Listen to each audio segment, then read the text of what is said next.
Et salut tout le monde, on se retrouve pour une nouvelle vidéo, j'espère que vous allez bien, n'oubliez pas de liker, commenter et de vous abonner. Plus sérieusement, je m'excuse d'avoir sorti cette vidéo après autant de temps et cette fois-ci c'est parce que j'avais le brevet, c'était pas parfait ni autre chose. Bref, bon visionnage, j'ai profité bien. Imaginez que vous êtes bloqué au fin fond d'un sous-marin alors que vous êtes censé être seul. C'est ce qui se passe dans Iron Lung, un jeu d'horreur indépendant sorti en 2022 et franchement, ça fait énormément de bruit à sa sortie dans la sphère anglophone. Ça fait partie des jeux qui commencent par un texte explicatif et non, je ne vais pas lire en anglais parce que je suis nul, j'ai un accent nul. Il y a des décennies, chaque étoile connue et chaque planète habitable ont disparu. Il ne sont que ceux qui se trouvaient sur des stations spatiales ou des vaisseaux. Cet événement est devenu connu sous le nom de la rupture silencieuse. Avec des provisions qui s'épuisent et des infrastructures qui s'effondrent, les survivants cherchent à la moindre trace de ressources naturelles dans un univers de lunes stériles, éclairé par la lumière fantôme des étoiles disparues. L'une de ces lunes abrite une étrange anomalie, un océan de sang. Vous êtes un condamné chargé d'explorer cette anomalie, à bord d'un sous-marin de fortune surnommé l'Iron Lung. Il n'a pas été conçu pour ses profondeurs, donc vous serez soudé à l'intérieur et la fenêtre avant sera fermée. Il n'y avait pas de temps pour l'entraînement, si vous réussissez, vous gagnez votre liberté. En gros, il y a plusieurs années, toutes les étoiles et les planètes habitables ont disparu, mais il ne sont que les humains présents dans l'espace à ce moment-là. Et du coup, ces mêmes gens cherchent une planète habitable, et nous sommes un condamné à mort qui a été envoyé sur une planète où l'océan est rempli de sang. Et nous, du coup, on va jouer dans le sous-marin appelé l'Iron Lung. Et du coup, si on réussit notre mission, on est libre. Mais il y a un gros problème. Déjà, le sous-marin n'est absolument pas fait pour ce genre de mission, le sous-marin est rouillé, et surtout notre personnage n'est absolument pas entraîné. C'est bon, c'est carré? En entrant dans le jeu, on a un mec qui nous parle à la radio, et plus on descend, plus le signal se brouille. I'm seeing some voltage irregularities in the instruments, so keep an eye out for sparks or flames or anything like that. Approaching maximum depth. The hole's feeling it, but it's still holding strong. Closing port hole shielding.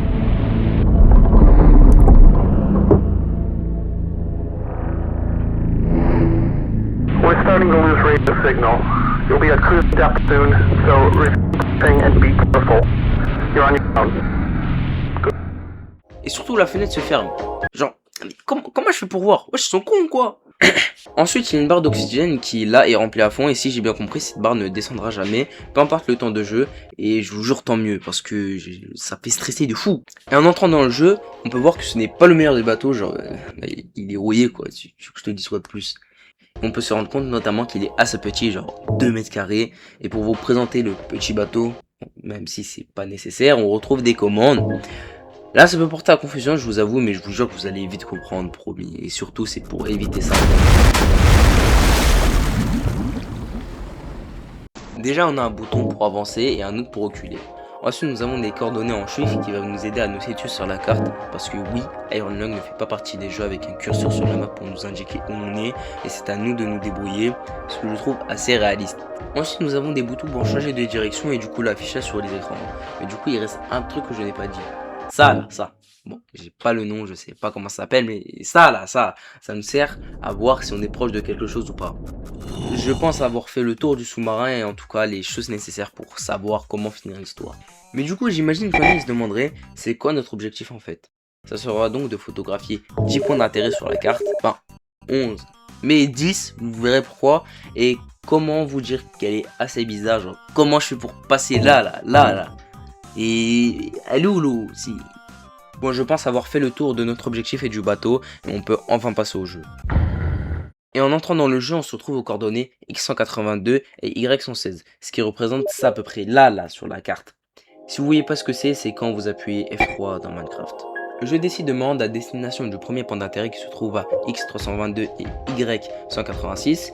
Et en fait, comment vous dire que je voulais être grave précis, pourtant c'était marqué que j'avais le droit à une petite marge d'erreur, donc mon gameplay ressemblait à ça majoritairement. Du coup, je pars prendre en photo et je vous laisse voir la scène entière.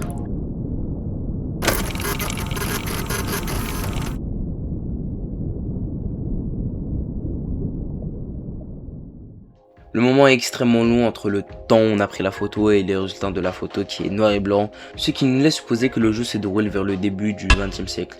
Et en fait le jeu n'est pas si réaliste que ça parce qu'il n'y a personne dans l'espace au XXIe siècle.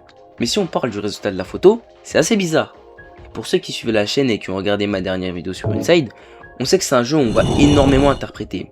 Là, juste on nous introduit rapidement dans le contexte et ensuite il n'y a plus rien dans l'histoire. C'est à toi d'imaginer, et bah là je ressentais la même chose. On sait juste qu'on doit photographier 10 points d'intérêt et c'est tout. Et si je devais parler de la photo, je dirais que je vois 5 gros cristaux posés ici. Et si je change de point de vue, je dirais que ça me fait penser à des dents de poissons abyssaux. Mais vraiment ça reste très flou et voici ce que c'est des poissons abyssaux, enfin des dents de poissons abyssaux. En m'en rendant sur le deuxième point d'intérêt se situant à X378 et Y263, le jeu nous fait comprendre qu'on n'est pas seul. Vous voyez pas de quoi je parle? Regardez juste.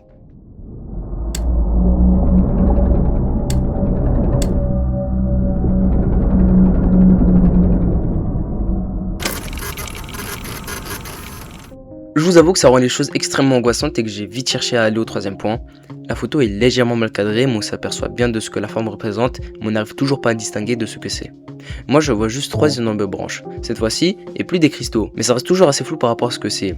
Et je voulais faire part à ceux qui ressentent de l'appareil Dolly, vous verrez sûrement beaucoup de formes humaines qui nous observent à cause du grain de l'image qui est assez élevé. Et pour ceux qui ne savent pas ce que c'est l'appareil Dolly est un phénomène psychologique par lequel notre cerveau transforme des stimuli visuels ou auditifs ambigus en forme familière et reconnaissable. Ça peut donner des images assez drôles, comme ça peut en donner qui font stresser. Et je peux vous mettre un tas d'exemples de ce phénomène que j'ai ressenti en pleine partie et franchement c'est angoissant de fou.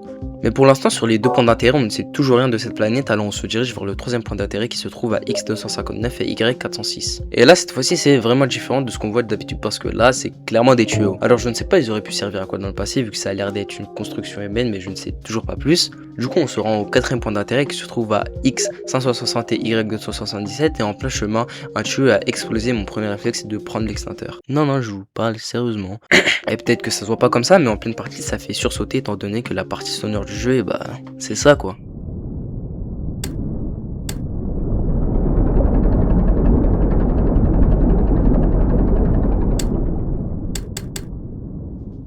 Et ouais c'est pas fameux mais vous inquiétez pas, il y a un lore de fou, croyez-moi, vous inquiétez pas. Mais bref, au point d'intérêt je prends une photo et là...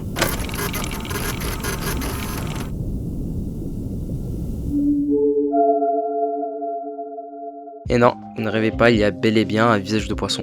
J'ai repris la photo pour être sûr d'avoir bien vu la même chose que vous, mais elle a disparu. Et en comparant les 2 images, on est certain que là, c'est pas de l'appareil Dolly et il y a bien plusieurs éléments qui me font dire ça. Déjà, un peu plus tôt dans le jeu, on peut voir ça et je vous laisse observer.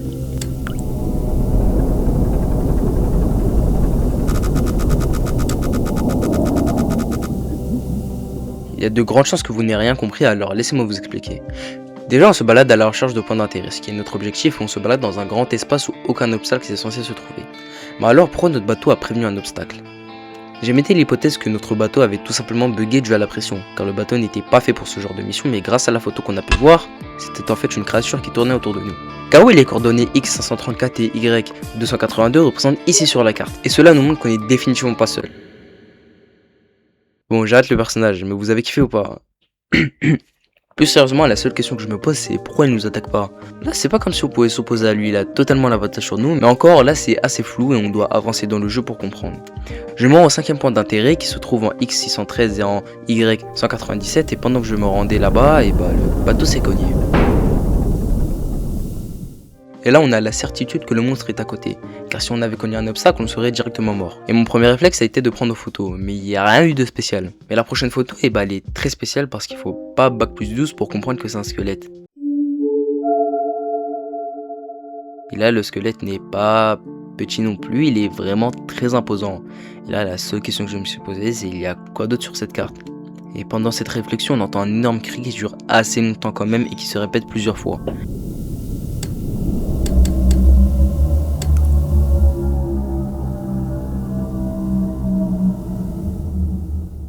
Je vous avoue que c'est très angoissant, mais à ce moment-là, il me restait 5 points d'intérêt. Du coup, je me rends vers le prochain qui se trouve à X664 et Y258.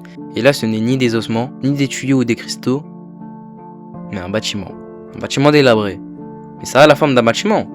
Là, on peut probablement voir des fenêtres et ce qui semble être une fondation de ce qui est tombé. Et là, une porte probablement. Et là, avec les 6 points d'intérêt qu'on a capturés, tout nous laisse penser que la nature a repris ses droits face à l'ancienne civilisation qui était là. Et en me rendant au prochain point d'intérêt, déjà le tuyau explose. On commence aussi à s'y faire. Mais il se passe ça aussi.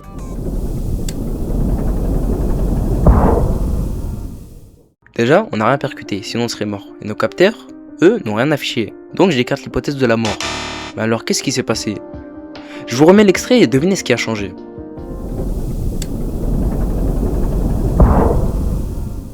Pour ceux qui n'auraient toujours pas remarqué, on se serait téléporté en passant approximativement de X725 et Y251 à X577 et Y355, ce qui représente ça sur la carte. C'est énorme. Cela veut dire qu'il y a probablement aussi des téléporteurs sur la carte. Honnêtement, je pense que le créateur a fait ça pour éviter de casser les rythmes parce que, je vous le rappelle, le jeu c'est majoritairement ça. Et surtout le lore commence à devenir tiré par les cheveux avec les portails, mais ça reste un très bon point de vue lore. Je me rends donc au 7ème point d'intérêt, on entend toujours les cris du monstre. Et cette fois-ci, le monstre est vraiment très proche de nous.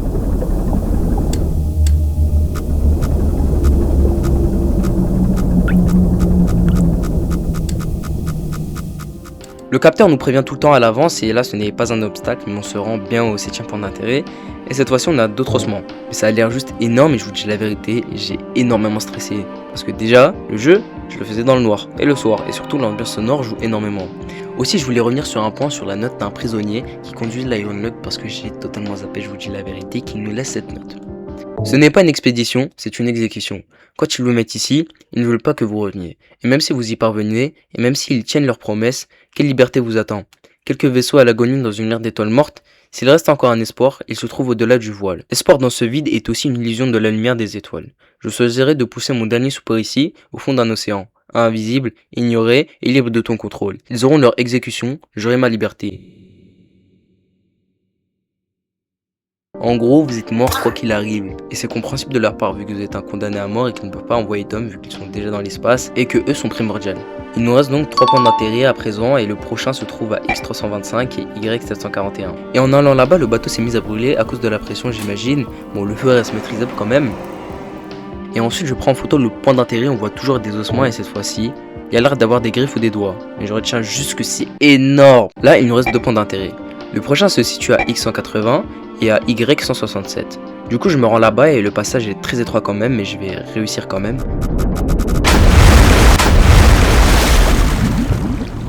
Bon oui, ma conduite n'est pas fameuse mais après une multitude d'essais, je me retrouve sur le pont et là la première chose que je remarque instantanément c'est que la caméra n'arrête pas de bouger, ce qui m'a beaucoup déstabilisé et qui m'a forcé à me presser.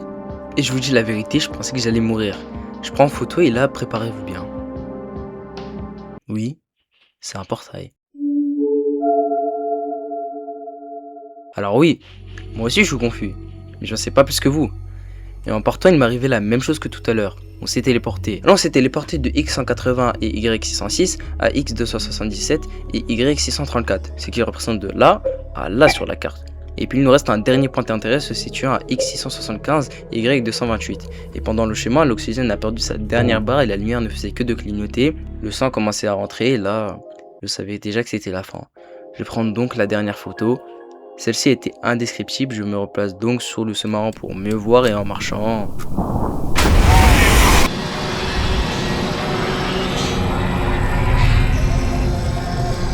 Et le jeu se termine comme ça.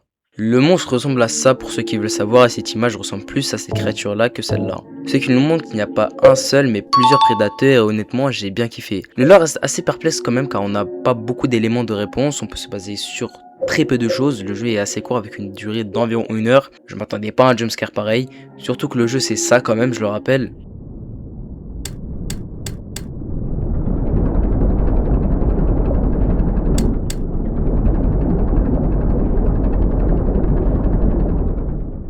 Et qu'un jumpscare pareil ça fait extrêmement peur et je vous ai baissé le son. Un film est disponible et peut-être qu'il y a des éléments du lore qui sont probablement dans le film.